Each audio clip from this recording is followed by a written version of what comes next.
I recently got a continuous blood glucose monitor, so I wanted to share with you guys what I eat in the day on a carnivore diet, but with the twist of showing you how that affects my blood glucose.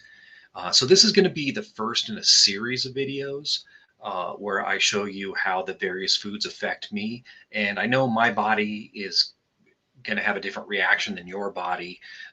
But my brother's also going to be following up with some similar videos as well. So if you guys can't or you don't want to get a CGM for yourself, you can at least get an idea of what may be happening to you by what's happening to us.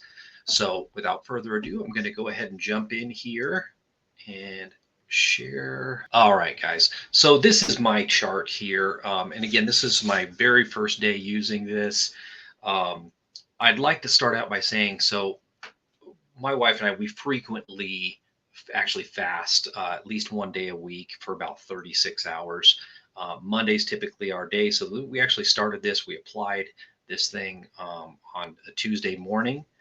So what I noticed right away is as soon as I started getting readings, it was really erratic here.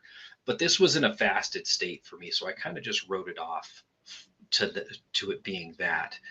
Once I had my buttered coffee first thing in the morning here around 9 o'clock my time, things really started to level out quite a bit. So I'm just going to chalk that up to just being uh, just part of being in a fasted state. And for, again, it was about 36 hours at that point.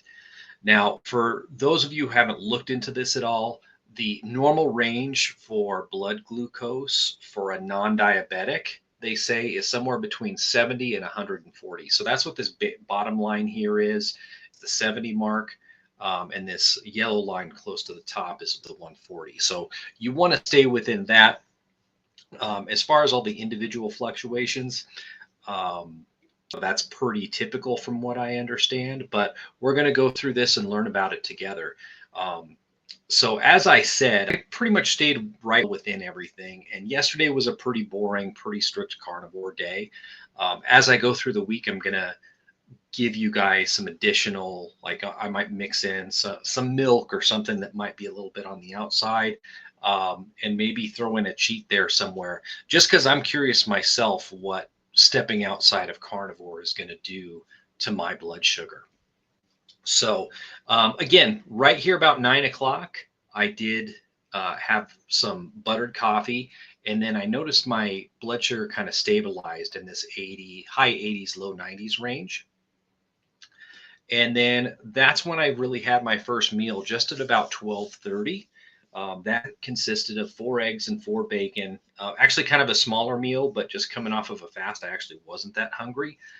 So I just had the 4 eggs and 4 bacon there. And as you can see, that meal did really nothing to me. I stayed right in that 80, mid 80s range along through the day. And then there came, this is not really a meal. I did take some Element at around 2:30. Just because, again, kind of coming off a fast, I wanted to make sure that I was keeping hydrated and everything. So that really wasn't a meal, but I did log that in here just in case I saw a spike, which I didn't. Nothing really changed. So when I did see a drastic change was around dinner time. I ended up getting hot wings. This is from Buffalo Wild Wings. For those of you that don't know, if you're going to eat out, Buffalo Wild Wings is a great option because they do fry their wings in beef tallow. I did get the original buffalo flavored wings. And according to their website, that's 3 grams of carbs per serving, and they consider a serving around 6 hot wings. I had about 18 of them. That gets me around 150 grams of of protein, but only 3 grams of carbs and that's really from their sauce. So nothing too big, but I did see a pretty generous spike here. I went from 86 up to about 106 at my peak. And then it kind of leveled down, back down into 90s, even low hundreds. And then as I started to dip down here again, we did actually go for some yogurt. This is the A2 whole milk yogurt. It was something we got picked up from Costco. Actually, pretty good stuff. It's just a plain yogurt, but I did notice it did start to kind of kick my blood sugar back up, and I pretty much stayed in the hundreds for the rest of the day, or the low 100s. But again, still well below that 140 mark. And then after I went to bed, things started to dip down, and you kind of see this kind of get erratic here later into the evening. So that is really all I have for today, guys. Stay tuned. I'll bring you some more of these, and I'm going to throw in some kind of curveballs, some things that I wouldn't necessarily eat on the carnivore diet normally, just because I want to see what it's going to do and how much it's going to throw me off. So thank you guys for tuning in, and we will catch you next time.